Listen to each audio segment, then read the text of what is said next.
একেবারে অ্যালার্ট থাকতে হবে। এদের স্বাধীন সার্বভৌম রাষ্ট্রে রাজত্ব চলবে ইসলামের, রাজত্ব চলবে কোরআনের।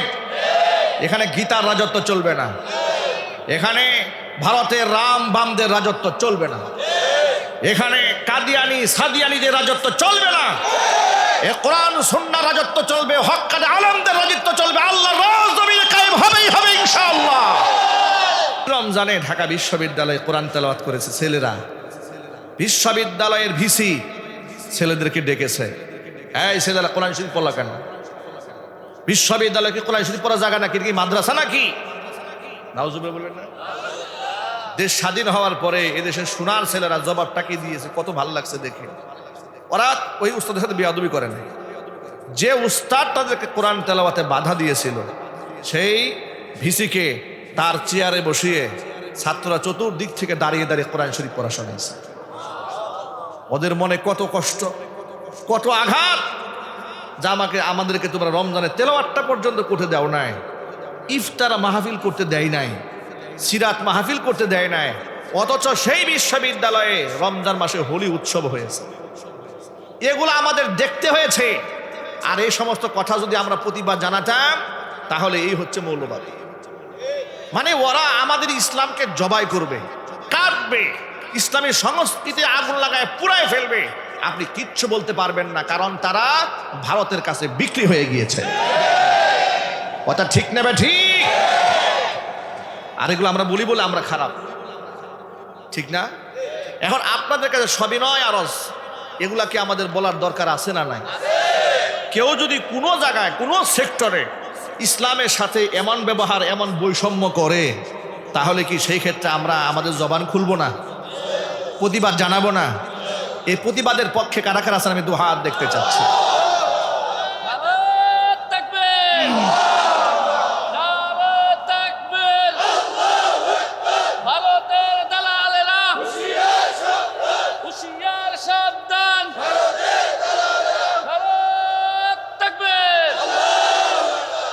ইনশাআল্লাহ এই মাটিতে আর কোনোদিন ভারতের আধিপত্যবাদ আমরা বরদাস্ত করব না। আপনারা এখন থেকে চৌকান্না হয়ে যান, চৌকুশ। একেবারে অ্যালার্ট থাকতে হবে। এদের স্বাধীন সার্বভৌম রাষ্ট্রে রাজত্ব চলবে ইসলামের, রাজত্ব চলবে কোরআনের। এখানে গীতার রাজত্ব চলবে না, এখানে ভারতের রাম বামদের রাজত্ব চলবে না, এখানে কাদিয়ানি সাদিয়ানিদের রাজত্ব চলবে না। এ কোরআন সুন্নাহর রাজত্ব চলবে, হক্কানি আলেমদের রাজত্ব চলবে। আল্লাহর রাজ জমিনে কায়েম হবেই হবে ইনশাআল্লাহ।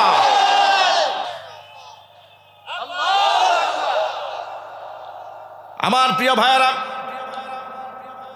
কোরআন থেকে মুখ ফিরায় নেবেন না, আল্লাহ জীবন কিন্তু সংকীর্ণ বানায় দেবে। এখন মূল কথায় ফিরে আসি। যাই হোক, ত্রুটি বিচ্যুতি সবার জীবনে হতে পারে, এটা আমারও হতে পারে, আপনারও হতে পারে, ঠিক কিনা বলেন?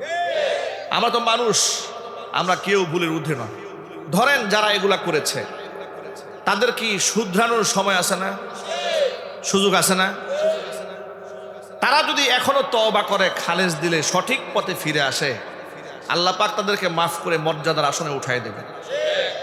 কিন্তু যদি তারা ভুলকে স্বীকার করে, আল্লাহর কাছে ক্ষমা প্রার্থনা না করে, তারা যদি আবার একঘেয়েমি করে, কুটো কৌশল আটে, তাহলে তাদের অবস্থা ফেরাউন কারণ নাম নমরুদের চাইতে আরো ভয়ঙ্কর হয়েছে, সামনে আরো ভয়াবহ।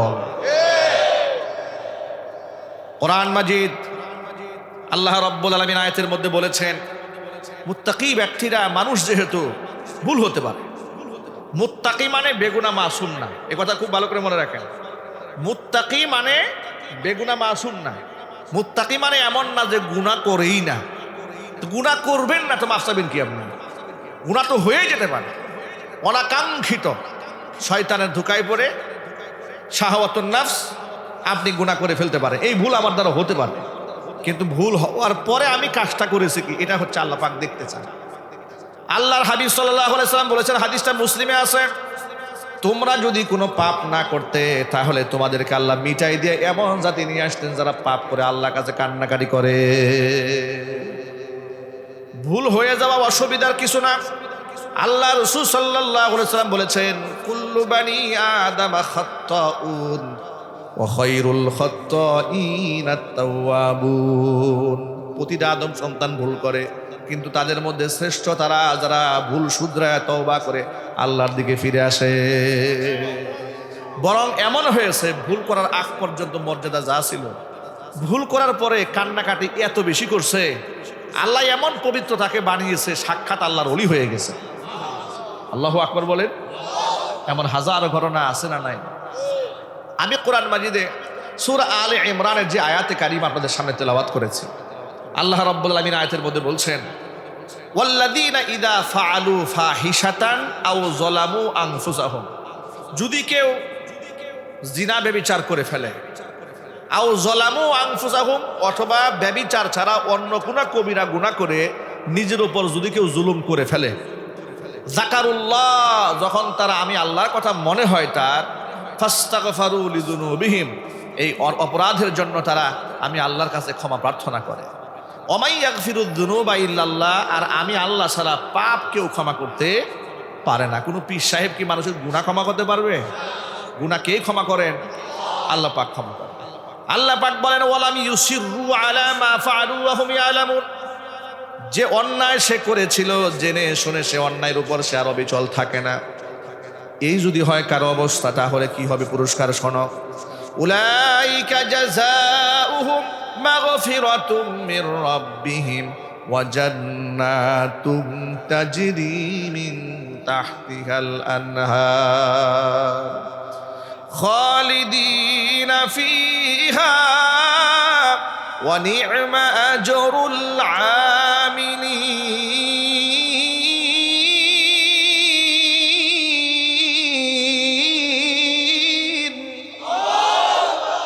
আল্লাহ রাব্বুল আলামিন বলেন, জেনে শুনে অন্যায়ের উপর যারা থাকে না, এদের জন্য আমি আল্লাহর পক্ষ থেকে রয়েছে ক্ষমা। এমন জান্নাত রয়েছে যে জান্নাতের পাদদেশ দিয়ে প্রবাহিত হয়ে যায় প্রস্রবণ, চিরদিন তারা সেখানে থাকবে। ওয়া নি'মা আজরুল আমিলিন, নেক কাজ যারা নেক কাজ করে তাদের বিনিময় কত না উত্তম। সুবহানাল্লাহ। এই আয়াতদ্বয় নাজিল হওয়ার একটা শানে নজুল আছে, প্রেক্ষাপট আছে। মুফাসসিরিন কেরাম দুইটা ঘটনা উল্লেখ করেছেন। একটা বর্ণনার মধ্যে এরকম এসেছে যে এই মদিনাতুল মুনাওয়ারাতে এক ব্যক্তি খেজুরের ব্যবসা করতেন, আত-তাম্মার। তো খেজুরের দোকানে এক মহিলা এসছে, ফাজাআতু ইমরাআতুন হাসনা, সুন্দরী এক মহিলা আসছে খেজুর কিনতে। সুন্দর মহিলার চেহারা দেখে ওনার মনের মধ্যে একটু ওয়াসওয়াসা তৈরি হয়েছে। ওয়াসওয়াসা তৈরি হওয়াতে সে মেয়েটিকে বলেছে যে বাহিরের ডিসপ্লেতে যে সমস্ত খেজুর দেওয়া আছে, এর থেকে ভালো খেজুর দোকানের ভেতরে আছে। এই কথা বলে তাকে ভিতরে ডেকে নিয়েছে। ভিতরে ডেকে নিয়ে হাতের মধ্যে চুমা দিয়েছে। চুমা দেওয়ার পর থেকে সে এত বেশি অনুতপ্ত হয়েছে, লজ্জিত হয়েছে, নিজের ভুল বুঝতে পেরেছে। নবী করিম সাল্লাল্লাহু আলাইহি ওয়াসাল্লামের কাছে এসে নিজের ভুলের বিবরণ বলেছেন। আল্লাহর পক্ষ থেকে আয়াত নাজিল করে আল্লাহ পাক জানালেন, ভুল করার পরে কেউ যদি তওবা করে ইস্তেগফার করে, আল্লাহ পাক আমি তাদেরকে মাফ করে দিই। এই হচ্ছে একটা ঘটনা। আরেকটা ঘটনা হচ্ছে যেটা একটু বিস্তারিত। নবী করিম সাল্লাল্লাহু আলাইহি ওয়াসাল্লাম মদিনাতুল মুনাওয়ারাতে যাওয়ার পরে সাহাবীদের মধ্যে ভাই ভাই সম্পর্ক বানিয়ে দিয়েছিলেন। যেমন মুহাজিরের সাথে আনসারি, আনসারির সাথে মুহাজির, আবার মদিনাবাসীর মধ্যে দলে দলে ভাই ভাই সম্পর্ক বানিয়ে দিয়েছিলেন। এখানে বানানোর উদ্দেশ্য হলো এই, মুসলমানদের সংখ্যা যেহেতু কম, মুসলমানদেরকে জিহাদে যেতে হয়। এখন পুরুষ যদি সব একচেটিয়া জিহাদে চলে যায়, বাড়িঘর পুরুষ শূন্য হয়ে যাবে, নারীরা একা হয়ে যাবে, নিরাপত্তাহীনতায় ভুগবে। এই জন্য হুজুর সাল্লাল্লাহু আলাইহি ওয়াসাল্লাম একটা পলিসি অবলম্বন করলেন যে সাকাফিয়ান একজন সাহাবী, সাকিফ গোত্রের সাহাবী আর আনসারি সাহাবী মদিনা, একে অপরকে ভাই ভাই সম্পর্ক বানালেন। নবী করিম সাল্লাল্লাহু আলাইহি ওয়াসাল্লামের সাথে জিহাদে সাকাফিয়ান সাহাবী চলে গেলেন, বাড়িতে আনসারি সাহাবী থাকলেন নিরাপত্তা দেখভালের জন্য। বাজার টাজার করে আনসারি সাহাবী সাকিফ সাহাবীর বাড়িতে আসছেন। এসে দেখেন তার স্ত্রী গোসল করে কাপড় নাড়তেছে, বাড়ি খালি, একা। চুলটা দূর থেকে দেখেছে। চুল দেখার পরে তার মনের মধ্যে শয়তান ধাক্কা দিয়েছে। মনে রাখবেন, মাইকের আওয়াজ বাহিরে যাচ্ছে। মা বোনদের যে সমস্ত সৌন্দর্যতা পরপুরুষকে আকৃষ্ট করে, এর মধ্যে দেহের চুল কিন্তু অন্যতম আকর্ষণীয় জায়গা, ঠিক কিনা বলেন? এই জন্য চুল পরপুরুষের কাছ থেকে ঢেকে রাখা সুন্নত না ফরজ? আরো চিল্লায় বলেন। কিন্তু এই ফরজ প্রতিনিয়ত লঙ্ঘন করা হচ্ছে না বাংলাদেশে। মুসলমানরা কি ফরজটা মানে? মেয়েরা সবার সামনে চুল এলোমেলো করে রাখে, পাম্পিং করে উঁচা করে রাখে, পার্লারে গিয়ে সাজায় গুজায় রাখে। আল্লাহ নবী করিম সাল্লাল্লাহু আলাইহি ওয়াসাল্লাম ১,৫০০ বছর আগে বলেছেন কিয়ামতের আগে এমন কিছু বেহায়া নারীদের আবির্ভাব ঘটবে দুনিয়াতে, ওদেরকে আমি দেখি নাই, কিন্তু চরিত্র হবে বড় ভয়াবহ। কেমন চরিত্র? নিসাউন কাসিয়াতুন আরিয়াতুন মুমিলাতুন মাইলাতুন রুউসুহুন্না কাআসনিমাতিল বুখতিল মাইলা। এই সমস্ত মহিলারা এমন সব থাকবে, পোশাক পরেও তারা উলঙ্গয় থেকে যাবে, এমন পোশাক পরবে, পোশাক পরার পরেও তাদের শরীরের অঙ্গ প্রত্যঙ্গ ঢাকবে না। এই ধরনের পোশাক বর্তমান জমানায় আছে না নাই? এটা বোঝাবার জন্য তার বড় মুহাদ্দিস হওয়ার দরকার নাই। এরপরে মুফাসসিররা মুহাদ্দিসরা হাদিসের দুইটা ব্যাখ্যা করেছেন যে পোশাক পরেও মানুষ কেমনে উলঙ্গ থাকে। এর এক নাম্বার ব্যাখ্যা হচ্ছে এত পাতলা ফিলফিলে জামা তারা পরবে, বাহির থেকে ভিতরের অঙ্গ প্রত্যঙ্গ বোঝা যাবে। এই হচ্ছে একটা ব্যাখ্যা। আরেকটা ব্যাখ্যা হচ্ছে না, এত পাতলা পরবে না, তারা ভারী কাপড়ই পরবে কিন্তু একদম ফিটিংস, শরীরের অঙ্গ প্রত্যঙ্গের ভাঁজটা বাহির থেকে স্পষ্ট বোঝা যায়। এই যদি হয় তাদের পোশাক, এই পোশাক পরা যে কথা না পরা একই কথা গেল এক নাম্বার। দুই নাম্বার হচ্ছে এরা মুমিলাতুন মাইলাতুন। মুমিলাতুন মানে হচ্ছে নিজের প্রতি পরপুরুষকে আকৃষ্ট করবে, আবার নিজেও পরপুরুষের দিকে ঝুঁকে যাবে, জোরে কর নাউজুবিল্লাহ। আর এগুলা তো বর্তমানে অহরহ সমাজে হচ্ছে। পরকিয়া, প্রেম, নিজের সন্তানদেরকে রেখে, স্বামী সন্তান রেখে পরপুরুষকে যে কেন এত ভাল লাগে আমি তো সেইটাই বুঝি না, ঠিক কিনা বলেন? আর বাবা নিজের ছেলে আছে, মেয়ে আছে, স্বামী আছে, সব আছে, এদেরকে বাদ দিয়া কোথাকার কোন কানা, কোথাকার কোন লেলা লুলা লেংরা, এগুলার প্রেমে আসক্ত হয়ে যাচ্ছে মহিলারা, নাউজুবিল্লাহ বলে। ওরা নিজের প্রতি পরপুরুষকে আকৃষ্ট করছে, আবার মাইলাতুন নিজেও অপরের দিকে ঝুঁকে যাচ্ছে। আজকেও বাসার থেকে বের হয়ে আসার সময় অনলাইন সোশ্যাল মিডিয়াতে দেখলাম এক স্বামী স্ত্রীকে হাতে নাতে পরকিয়া করতে ধরেছে। এমন সময় মহিলাটার কাছ থেকে মোবাইল চাচ্ছে, তোমার মোবাইলটা আমাকে খুলে দাও, সে খুলে দেবে না। সর্বশেষ মহিলা কি বলে? সে বলে আমি প্রেম করি তো তোমার অসুবিধা কি? বহু তার স্বামীকে বলে প্রেম করি আমি তো তোমার অসুবিধাটা কি? নাউজুবিল্লাহ পড়েন। এই হচ্ছে সমাজ ব্যবস্থা, লা হাওলা ওয়ালা কুওয়াতা ইল্লা বিল্লাহ। নাউজুবিল্লাহ পড়েন। এটা নারীরা যেমন করে, পুরুষরাও কিন্তু কম নয়। এরা কোনো কোনো ক্ষেত্রে নারীদেরকেও ছাড়িয়ে যায়, যদিও এই সমস্ত আপনার মাদারীপুর অঞ্চলে এই ধরনের এগুলো ঘটে না। আল্লাহ আল্লাহ আমাদের হেদায়েত দান করে, জোরে করে আমিন। নবী কারীম সাল্লাল্লাহু আলাইহি ওয়াসাল্লাম এরপরে বলেছেন রুউসুহুন্না কাআসনিমাতিল বুখতিল মাইলা। এদের মাথার হেয়ার স্টাইলটা কি? এদের মাথার চুলের স্টাইলটা হবে কাআসনিমাতিল বুখতিল মাইলা। যে সমস্ত উটের এই যে কুজ আছে না, এই কুজটা কি ছোট হয় না বড় হয়? বড় হয়। এদের মাথার চুল উটের কুজের মতো হবে, মানে মাথার তালুর মধ্যে খুপা বেঁধে চুলটা আর্টিফিশিয়ালি উঁচা করে রাখবে। আচ্ছা, রসুলের কথাটা, হাদিসের কথাগুলো বাস্তবতা কেমনে মিলে যাচ্ছে? সুবহানাল্লাহ বলেন। এগুলা যারা করে, হুজুর বলেন লা ইয়াদখুলনাল জান্নাহ, ওরা জান্নাতে যাবে না। ওয়ালা ইয়াজিদনা রিহাহা, জান্নাতের খুশবু নাকের মধ্যে পাবে না। ওয়া ইন্না রিহাহা লাতুজাদু মিন মাসিরাতি কাযা ওয়া কাযা। যোজন যোজন দূরত্বের পথ থেকে, অন্য বর্ণনায় এসছে 40,000 বছরের দূরত্বের পথ থেকে জান্নাতবাসী জান্নাতের খুশবু নাকের মধ্যে বেঁধে থাকবে। আল্লাহ আমার মা বোনদেরকে হেফাজত করেন। নবী করিম সাল্লাল্লাহু আলাইহি ওয়াসাল্লাম বলেছিলেন ফাল ইউবাল্লিগু শাহিদুল গায়বা। উপস্থিত ব্যক্তি যেন আমার বক্তব্যগুলো অনুপস্থিত ব্যক্তির কাছ পর্যন্ত পৌঁছে দেয়। ওলামাদের দায়িত্ব হচ্ছে শুধুমাত্র পৌঁছে দেওয়া, জবরদস্তি করা আলেমদের দায়িত্ব নয়। আপনার কান পর্যন্ত আওয়াজ পৌঁছলো কিনা, এতটুকুন জবাবদিহিতা আলেমদেরকে কিয়ামতের ময়দানে করানো হবে। নবী করিম সাল্লাল্লাহু আলাইহি ওয়াসাল্লাম বলেছেন আলা কুল্লুকুম রাঈন ওয়া কুল্লুকুম মাসউলুন আন রাইয়াতিহি। জেনে রেখো তোমরা প্রত্যেকেই দায়িত্বশীল, আর প্রত্যেকের দায়িত্বের ব্যাপারে আল্লাহর আদালতে জবাবদিহিতা করতে হবে। প্রত্যেকটা আলেমকে জবাবদিহিতা করতে হবে তার শ্রোতাদের ব্যাপারে। একজন রাজনৈতিক লিডারকে জবাবদিহিতা করা হবে তার নেতৃস্থানীয় ব্যক্তিদের হকের ব্যাপারে। একজন এমপি, একজন মন্ত্রী, একজন চেয়ারম্যান, একজন মেম্বার, তার অধীনস্থ ব্যক্তিদের সম্পর্কে তাদের হকের ব্যাপারে আল্লাহর কাছে তাকে জবাবদিহিতার কাঠগড়ায় দাঁড়াতে হবে। একজন বাবাকে তার পরিবারের সদস্যদের সম্পর্কে আল্লাহর আদালতে জবাবদিহিতা করতে হবে। সুতরাং সব দায়ী দায়িত্ব আলেমদের কাঁধের উপর চাপিয়ে দিয়ে নিজেকে দায় মুক্ত রাখার কোনো সুযোগ নেই। ঠিক কিনা বলেন? কিয়ামতের দিন যে কলিজার টুকরা সন্তানদেরকে আপনারা এত ভালোবেসে হালালকে হালাল মনে না করে, হারামকে হারাম মনে না করে যেভাবে খুশি সেভাবে পয়সা ইনকাম করছেন, পৃথিবীর মানুষ এক পেট খাবারের জন্য এত হারাম কামাতে হয় না।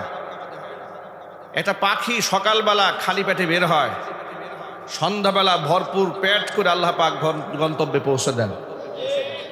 একটা তিমি মাছ টনে টনে খাবার গ্রহণ করে, তার কোনো ব্যাংক ডিপোজিট নাই।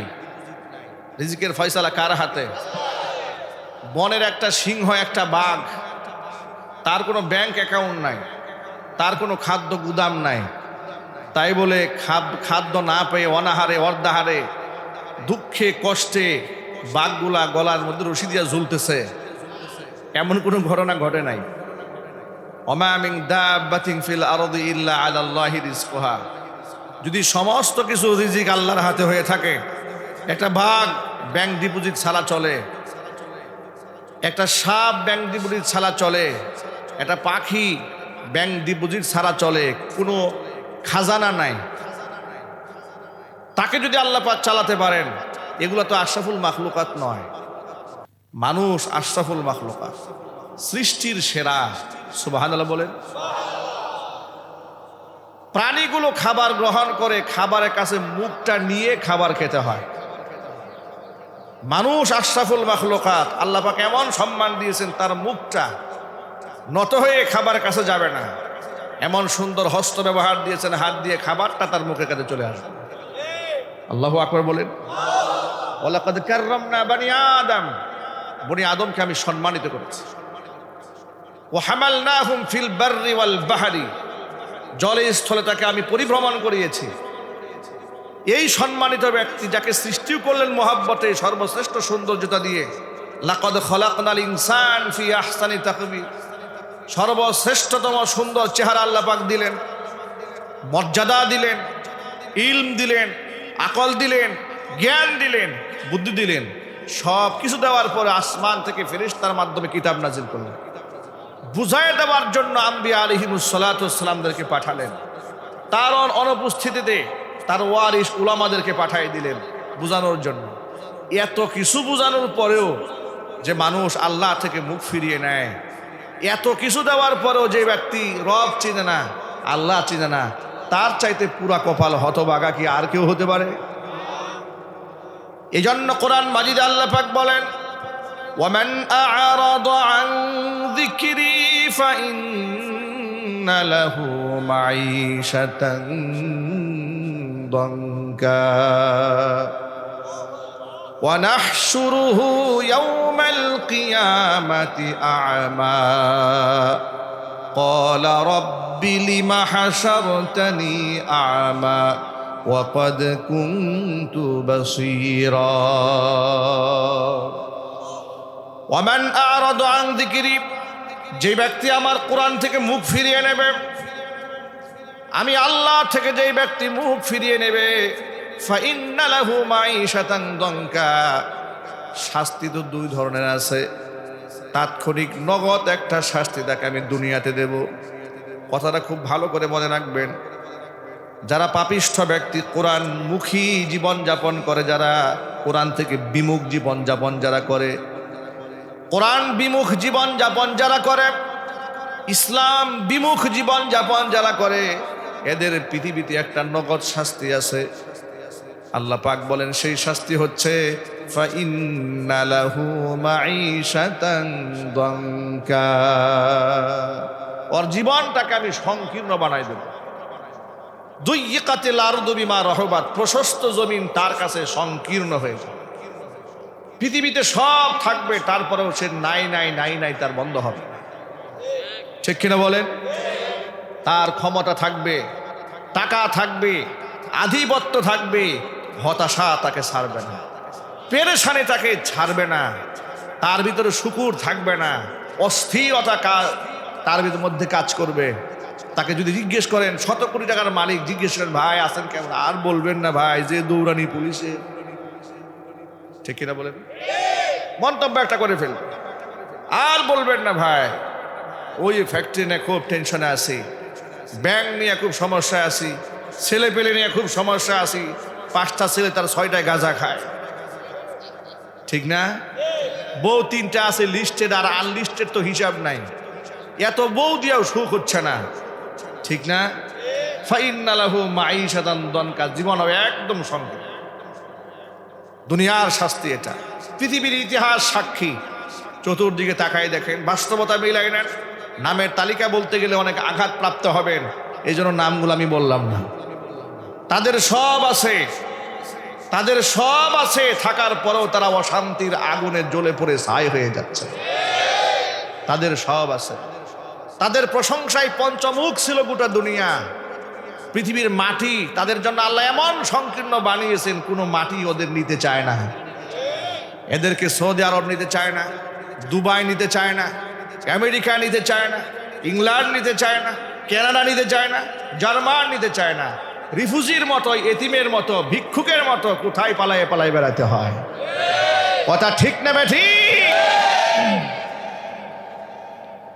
এগুলা হচ্ছে কোরআন বিমুখ হওয়ার পরিণতি।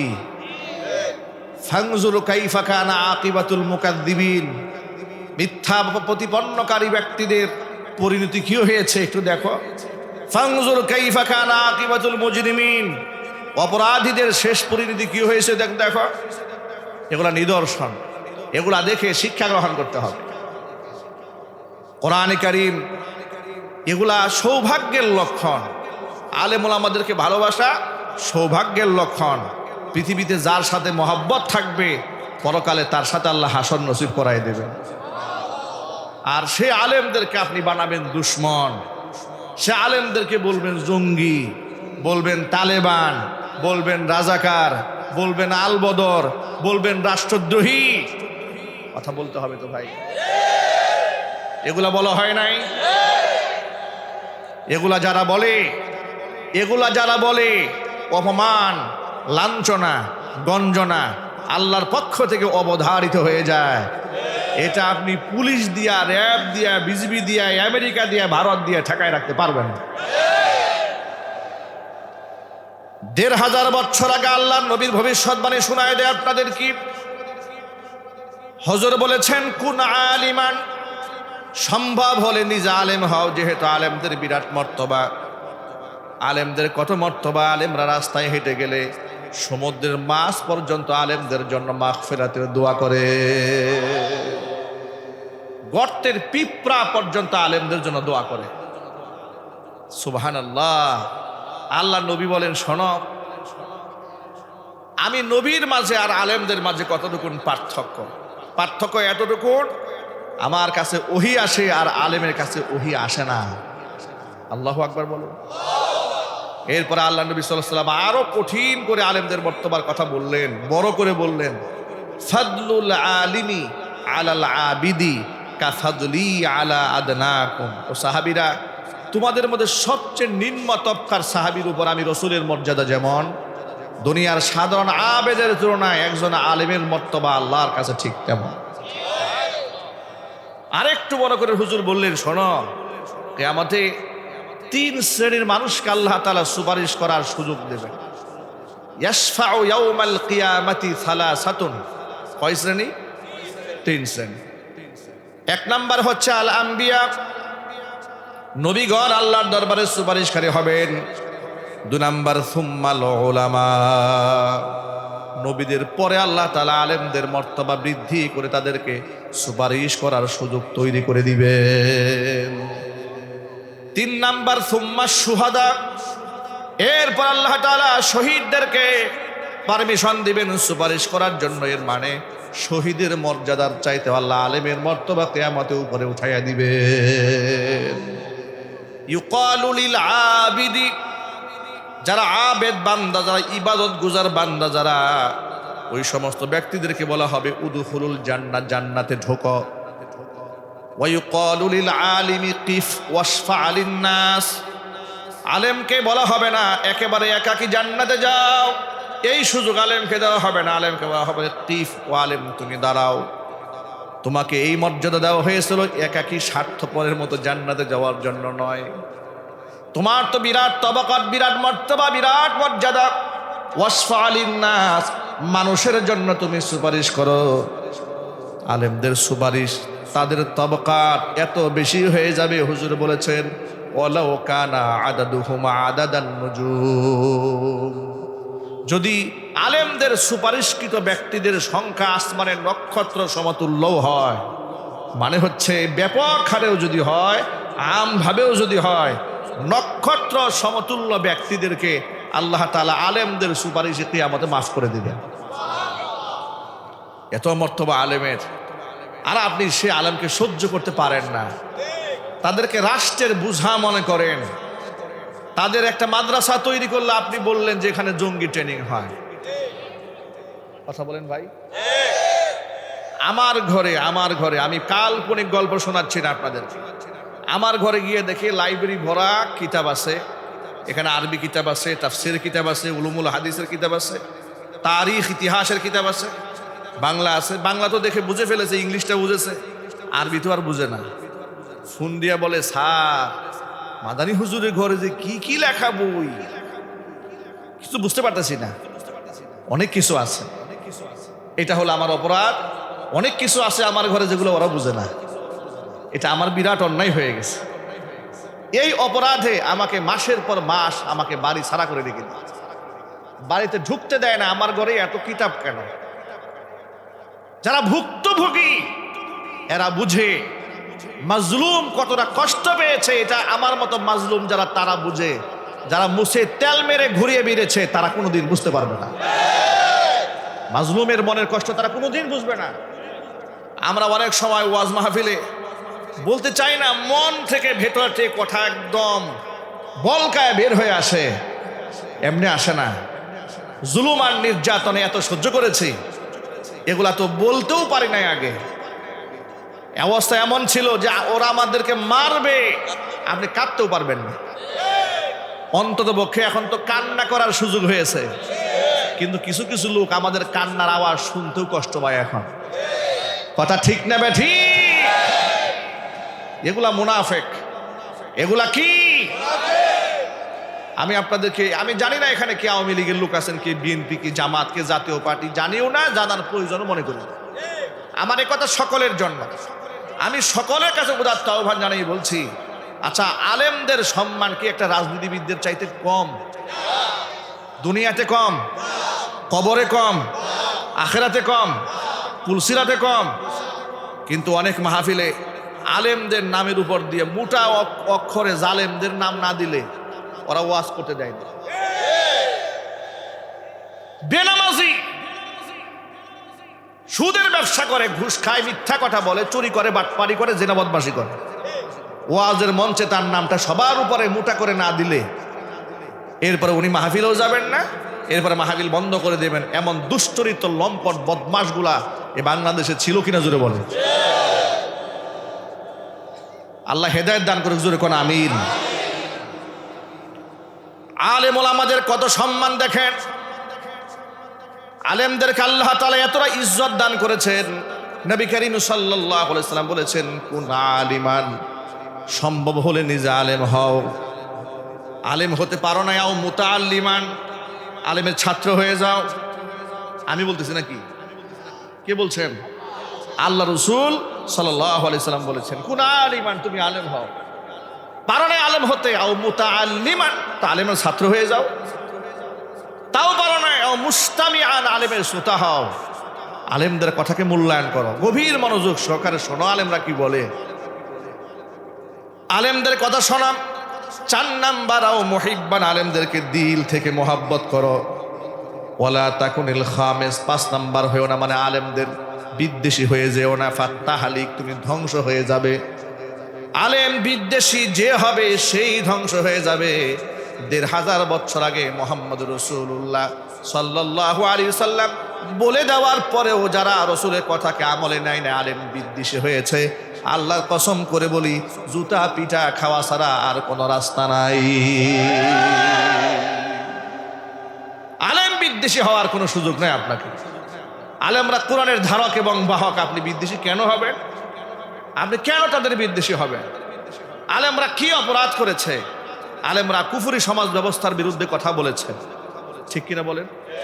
আলেমরা রাষ্ট্রের পক্ষেই কথা বলেছে, নারীদের মর্যাদার পক্ষেই কথা বলেছে, জাকাতের কথা বলেছে, হজের কথা বলেছে, ওমরার কথা বলেছে, ইসলামী শাসন ব্যবস্থার কথা বলেছে, খেলাফতের কথা বলেছে। কোরআনে যা আছে তাই তো বলেছে, না মন করা কিছু বানিয়ে বলেছে? কোরআন সুন্নায় যা আছে আলেম তাই বলেছে। ফর এক্সাম্পল আপনাদেরকে বুঝাইয়া বলি, কষ্ট পাচ্ছেন আপনারা? এই যে পহেলা বৈশাখ উপলক্ষে 90 থেকে 95% মুসলিম অধ্যুষিত এই দেশে মঙ্গল শোভাযাত্রা যায় শাহবাগ চত্বর। আলেম ওলামারা নিষেধ করেছে। কেন? আলেমরা মানুষকে শিক্ষা দেয় যে ওয়াল কাদরি খাইরিহি ওয়া শাররিহি মিনাল্লাহি তাআলা, ভালো মন্দের ফয়সালা কার পক্ষ থেকে হয়? আল্লাহর পক্ষ থেকে হয়। তো মঙ্গল শোভাযাত্রা, আপনি কি বিশ্বাস নিলেন এই যাত্রা করলে আপনার মঙ্গল আসবে? তাহলে আলেমরা নিষেধ করেছে।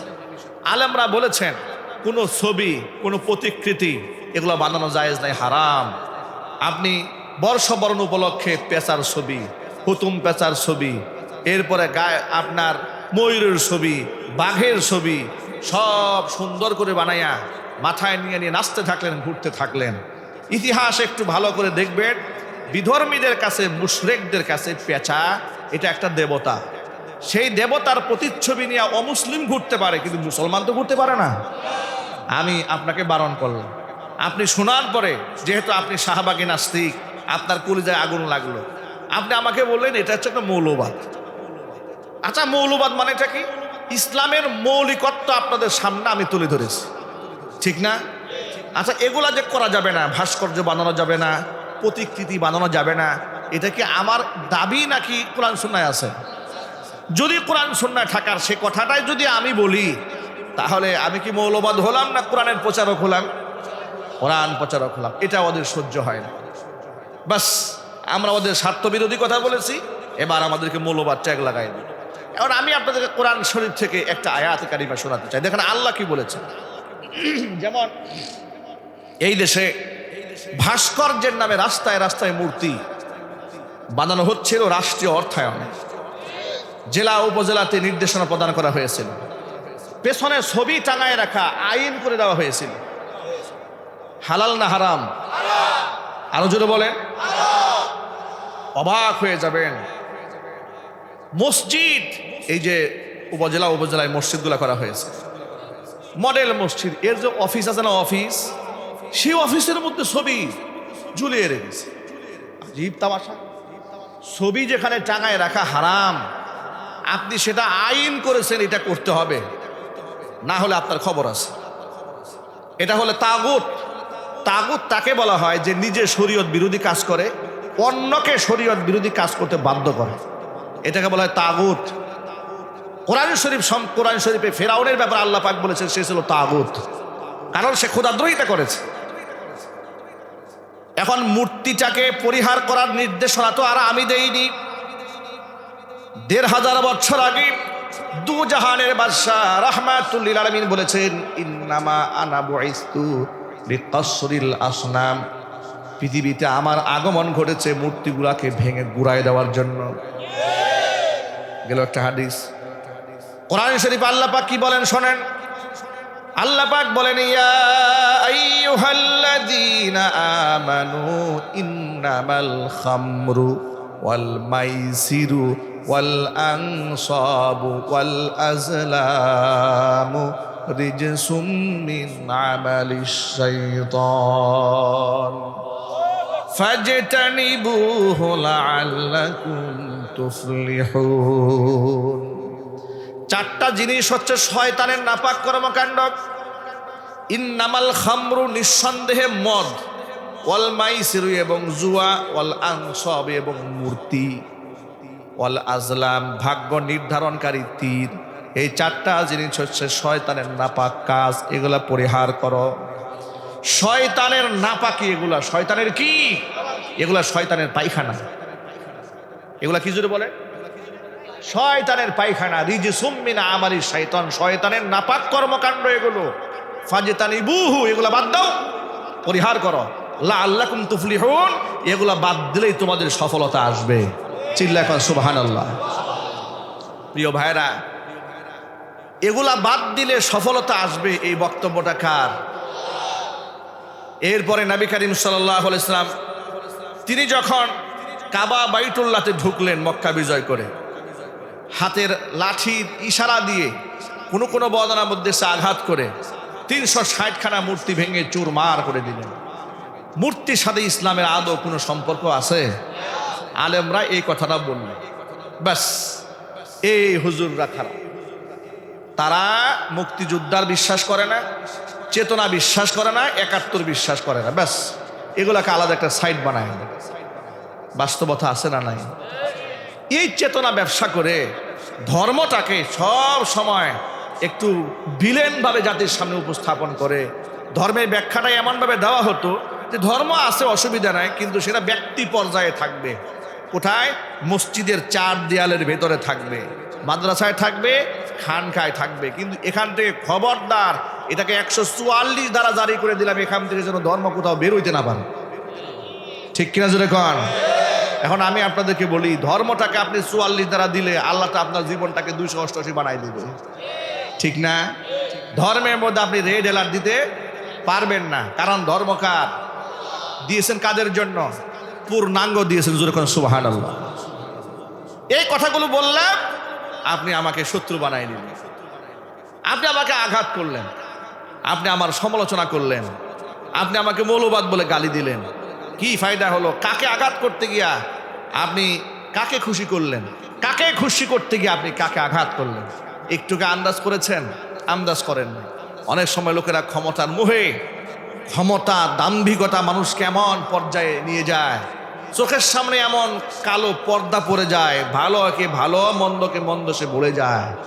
ঠিক কিনা বলেন? যায়্যানা লাহুমুশ শাইতানু আমালাহুম, শয়তান খারাপ কাজগুলোকে এদের জন্য সাজায় গুজায় দেয়। ভালো কাজগুলোকে খারাপ মনে হয়, খারাপ কাজগুলোকে ভালো মনে হয়। আল্লাহ হেদায়েত দান করুক। জোরে কোন আমিন। আমার প্রিয় বন্ধুগণ, আলেম ওলামাদের সম্পর্কে বলতেছিলাম, জালেমরা হচ্ছেন নবীগণের ওয়ারিস। নবীরা যে দায়িত্ব পালন করেছেন, মানুষের কান পর্যন্ত দিন পৌঁছে দিয়েছেন, আলেমরা সেই দায়িত্ব পালন করবে। বিরাট মর্যাদার পাত্র ওলামারা। এই পৃথিবীতে যার সাথে যার মোহাব্বত, তার সাথেই তার কিয়ামত। যদি আপনি আলেমদের মোহাব্বত করেন, কিয়ামতে আলেমদের সাথে আল্লাহ হাসন নসিব করাইয়া দিবেন। আর আলেম বিদ্বেষী যদি হন, তাহলে হাসন নসিব নিয়ে দুনিয়া থেকে বিদায় নেওয়া মুশকিল। ঠিক কিনা বলেন? ঈমান নিয়ে আপনি বিদায় হতে পারবেন না। আর আলেম বিদ্বেষীদের একটা চরিত্র বলি আপনাদেরকে, খুব মনে রাখবেন। আলেম বিদ্বেষীরা বাহ্যিকভাবে ইসলাম নিজের সামনে প্রচার করলেও, যে আমি একজন মুসলিম, ইসলামকে ভালোবাসি, এরকম বন্ডামি করলেও মূলত দিল থেকে তারা ইসলামটাকেই ভালোবাসে না। তারা পৃথিবীর সব ভালোবাসে, শুধু ধর্ম ইসলাম ভালোবাসে না। তার একটা ছোট্ট এক্সাম্পল দেই। আমাদের দেশের ইউনিভার্সিটিগুলোতে কোনো মেয়ে যদি জিন্সের প্যান্ট পরে চলে, এটা নিয়ে কি বাংলাদেশের কোনো একটা বুদ্ধিজীবী জীবনে কথা বলেছে? একটু জোরে বলেন। এরপরে প্রকাশ্যে সেখানে গাঁজা সেবন হয়, এটা নিয়ে বাংলাদেশের যতগুলো মিডিয়া আছে, কোনো একটা মিডিয়াতে প্রতিবাদ হয়েছে? সেখানে ফ্রি মিক্সিং হয়, নারী পুরুষ অবাধ মেলামেশা হয়, মানে অবিবাহিত ছেলে মেয়েরা বয়ফ্রেন্ড গার্লফ্রেন্ড, এমনকি হাতটাকে বর্তমান আরো উপরে চলে গেছে, লিভ টুগেদার করছে। লিভ টুগেদার মানে বিবাহ ছাড়াই স্বামী স্ত্রীর মতো বসবাস করা। এবং তারা বলে যে এটার নাকি খুব ভালো এক্সপিরিয়েন্স হয়। তারা বলে যে 2-1 বছর আগে থেকে দেখি তারা বিবাহ করা যাবে কিনা। এটা আসছে নাউজুবিল্লাহ বললেন। এটার নাম হচ্ছে লিভ টুগেদার, যা কাফের মুশরিক ইহুদি খ্রিস্টানদের দেশে আছে, এগুলাকে নকল করে বাংলাদেশে আমদানি করে। প্রিয় ভাইরা, যারা এই সমস্ত অপকর্মগুলো করে, যারা এই কাজগুলা করে, লিভ টুগেদার করে, অবাধ মেলামেশা করে, অন্যায় করছে, অশ্লীলতা করছে, বেহায়াপনা করছে, আজ পর্যন্ত আপনি কি আমাকে একটা রেকর্ড শোনাতে পারবেন যে এগুলা করার কারণে বিশ্ববিদ্যালয় কর্তৃপক্ষ তার বিরুদ্ধে রেড অ্যালার্ট জারি করেছে, তাকে জবাবদিহিতার কাঠগড়ায় দাঁড় করিয়েছে, তাকে হেনস্থা করা হয়েছে, তাকে জরিমানা করা হয়েছে? কিন্তু আমি আপনাকে বুড়ি বুড়ি রেকর্ড দেখাতে পারবো, বিশ্ববিদ্যালয়ে বুরকা পরে মেয়ে যাওয়ার কারণে, নেকাব পরে যাওয়ার কারণে তাকে হেনস্থা করা হয়েছে। আমি আপনাকে রেকর্ড দেখাতে পারবো, গত রমজানের রেকর্ড দেখাতে পারবো। যদি বলেন এখন আপনাদের সামনে ভিডিও দেখাতে পারবো। ছেলেরা কোরআন শরীফ তেলাওয়াত করেছিল রমজান মাসে। আহারে, কোরআন নাজিল মাসে কোরআন পড়বি না পড়বি, কি গীতা পাঠ করবে নাকি? হ্যাঁ, রমজানে কোরআন তেলাওয়াত করবো তো কোন মাসে কোরআন তেলাওয়াত করবো? আর রমজানে কোরআন তেলাওয়াতের যে কি মজা, সুবহানাল্লাহ কোন দেখি ভাই। আউযু বিল্লাহি মিনাশ শাইতানির রাজীম। বিসমিল্লাহির রহমানির রহিম। ইয়া আইয়ুহাল্লাযীনা আমানু লা তুকদ্দিমু বাইনা ইয়াদাইল্লাহি ওয়া রাসূলিহি ওয়াত্তাকুল্লাহ ইন্নাল্লাহা সামিউন আলীম। يا أيها الذين آمنوا لا ترفعوا أصواتكم فوق صوت النبي ولا تجهروا له بالقول كجهر بعضكم لبعض أن تحبط أعمالكم وأنتم لا تشعرون. إن الذين يغضون أصواتهم عند رسول الله أولئك الذين امتحن الله قلوبهم للتقوى لهم مغفرة وأجر عظيم. إن الذين ينادونك من وراء الحجرات أكثرهم لا يعقلون.